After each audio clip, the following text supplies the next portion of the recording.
நலம் காக்கும் ஸ்டாலின், உங்கள் குடும்பத்தின் நலன் அரசின் பொறுப்பு.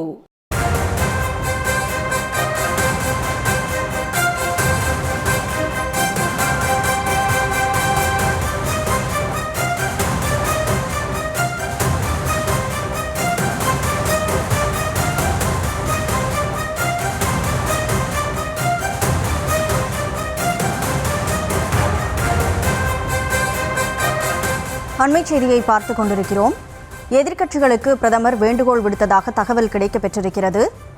குடியரசு துணைத் தலைவர் வேட்பாளராக பாஜக தரப்பிலிருந்து சிபி ராதாகிருஷ்ணன் வேட்பாளராக தெரிவிக்கப்பட்டிருக்கக்கூடிய சூழலில் அவருக்கு ஆதரவளிக்குமாறு அனைத்து எதிர்க்கட்சிகளுக்கும் பிரதமர் நரேந்திர மோடி வேண்டுகோள் விடுத்திருக்கிறார். கூடுதல் விவரங்களோடு செய்தியாளர் மதியழகன் இணைப்பில் இருக்கிறார். மதியழகன், வணக்கம். செப்டம்பர் 9ஆம் தேதி இதற்கான தேர்தலானது நடைபெறவிருக்கக்கூடிய சூழலில் பிரதமர் தற்போது வேண்டுகோள் விடுத்திருக்கிறார். கூடுதல் விவரங்களை பதிவு செய்யலாம். குடியரசு துணைத் தலைவருக்கான தேர்தல் செப்டம்பர் 9ஆம் தேதி நடைபெறும் என அறிவிக்கப்பட்ட நிலையில் பாரதிய ஜனதா தலைமையிலான தேசிய ஜனநாயக கூட்டணியினுடைய வேட்பாளராக மகாராஷ்டிரா மாநிலத்தினுடைய ஆளுநராக இருந்த சிபி ராதாகிருஷ்ணன் அறிவிக்கப்பட்டிருக்கிறார்.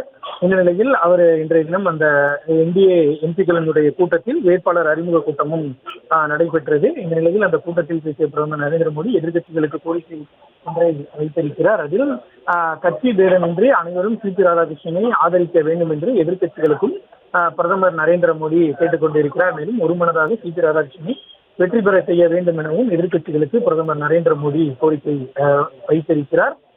ஏற்கனவே பாதுகாப்புத்துறை அமைச்சர் ராஜ்நாத் சிங் எதிர்க்கட்சி தலைவர்களுக்கும் தொலைபேசி மூலியமாக இந்த விவகாரத்தில் சிபி ராதாகிருஷ்ணனுக்கு ஆதரவு அளிக்குமாறு வேண்டுகோள் விடுத்து வருகிறார். குறிப்பாக ஜெகன்மோகன் ரெட்டி, தமிழ்நாடு முதலமைச்சர் மு.க. ஸ்டாலின் மற்றும் பிஜு ஜனதா தளம் கட்சியினுடைய தலைவர் நவீன் பட்நாயக் ஆகியோரிடம் பாதுகாப்புத்துறை அமைச்சர் ராஜ்நாத் சிங் வேண்டுகோள் விடுத்ததாகவும், அதாவது சிபி ராதாகிருஷ்ணனுக்கு ஆதரவு கேட்டதாகவும் தகவல்கள் வெளியான நிலையில் தற்பொழுது அதே போன்ற ஒரு கோரிக்கையை பிரதமர் நரேந்திர மோடி முன்வைத்திருக்கிறார்.